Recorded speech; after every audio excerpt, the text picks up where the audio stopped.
কেন্দ্রীয় সরকারের জনবিরোধী নীতি, মানুষের জীবনদায়ী ঔষধ প্রায় 700 বেশি জীবনদায়ী ঔষধের দাম বাড়িয়েছে ধলাই এপ্রিল থেকে। তার প্রতিবাদে সারা রাজ্য জুড়ে আমরা প্রতিবাদ করছি। কারণ আমরা জানি ভারতবর্ষের বুকে একটি রাজ্য পশ্চিমবাংলা, যেখানে স্বাস্থ্যসাথী প্রকল্পে প্রত্যেকটি পরিবারকে মহিলাদের রেট করে 5 লক্ষ টাকা স্বাস্থ্যের পরিষেবা দেওয়া হয়।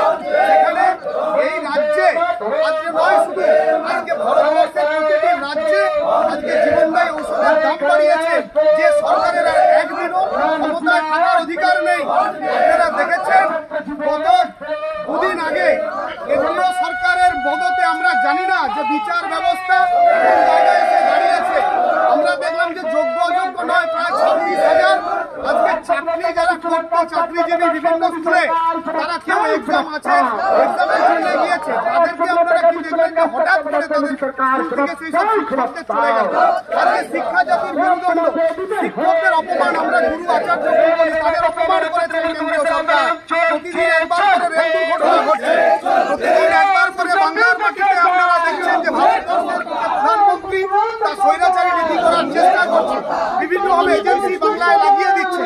আমরা তার প্রতিবাদ করছি এবং তার প্রতিবাদে আজকে কেন্দ্রীয় সরকার যেভাবে জীবনদায়ী ঔষধের দাম বাড়িয়েছে, নিত্য প্রয়োজনীয় জিনিসের দাম বাড়িয়েছে, আজকে আমরা জানি যে আমাদের বাংলার মায়েদের রান্নার সুস্বাদু মশলা জিরে, যার উপর জিএসটি করেছে 28%, আর নরেন্দ্র মোদীর রাজ্য গুজরাটে হীরের কারখানা, সেখানকার জিএসটি 10% টাকা দিচ্ছিল কাজ করতে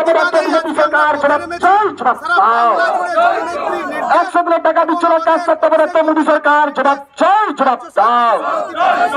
জীবনদায়ী ওষুধের দাম বৃদ্ধি করছে, কাজ করতে পারে মোদী সরকার। বৃহত্তর আন্দোলনে নামবো যদি জনহিতকর ঔষধের ওপর যদি না তারা প্রত্যাহার করে এই দাম, আমরা তাহলে আগামী দিন আরো বৃহত্তর আন্দোলনে যাব। তার কারণ আমরা জানি যে একটা মানুষ তার বেঁচে থাকার জন্য ন্যূনতম ঔষধ, আমরা একটা প্যারাসিটামল, যে প্যারাসিটামল আমরা একসময় 2 টাকা দিয়ে কিনতাম, আজকে সেই প্যারাসিটামল আমাদেরকে 5 টাকা দিয়ে কিনতে হবে। 2.5 গুণ বৃদ্ধি করেছে। আজকের দিনে দাঁড়িয়ে মানুষ কোন জায়গায় যাবে? আজকে নরেন্দ্র মোদীকে প্রশ্ন করি যে আজকে ভারতবর্ষের কোথায় আপনার শিল্পাঞ্চল কোথায়? আজকে বাংলায় যখন শিল্পপতিরা বিনিয়োগ করছে, তখন আমরা দেখলাম যে অক্সফোর্ড ইউনিভার্সিটিতে আপনার কয়েকজন মাওমাকু আর এবিভিপি দালালদের পাঠিয়ে দিয়ে মমতা বন্দ্যোপাধ্যায়কে অপমান করার চেষ্টা করছে।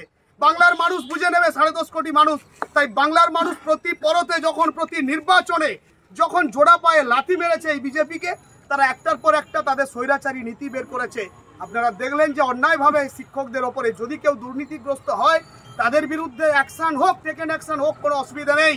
কিন্তু কারা দুর্নীতিগ্রস্ত সেটা বাঁচতে পারলো না সিবিআই, তার ব্যর্থতা। সিবিআই, সেন্ট্রাল ইনভেস্টিগেশন এজেন্সি, তার দায় আজকে বাংলার হতদরিদ্র মানুষগুলোকে নিতে হলো। যার পরিবারের যে কর্তা হয়তো কৃষিজীবী মানুষ, তার ছেলেকে শিক্ষা দান করিয়েছিল, শিক্ষা লাভ করেছিল, সেই ছেলে কায়িক শ্রমের মধ্যে দিয়ে আজকে দুদিন তারা চোখের জলে আজকে রাস্তায় দাঁড়িয়েছে। তাদের বিরুদ্ধে আজকে হবে না। নরেন্দ্র মোদী জেনে রাখুন, 2026 পাখির চোখ তৃণমূল কংগ্রেসের। আমরা 2021-এ আমরা পেয়েছিলাম 214, আর নরেন্দ্র মোদীর দিনের পর দিন জনহিতকর জনবিরোধী নীতি, আজকে বাংলার জনহিতকর নীতি আর ভারতবর্ষের প্রধানমন্ত্রীর জনবিরোধী নীতির জন্য আমরা 250-এরও বেশি সিট পাবো।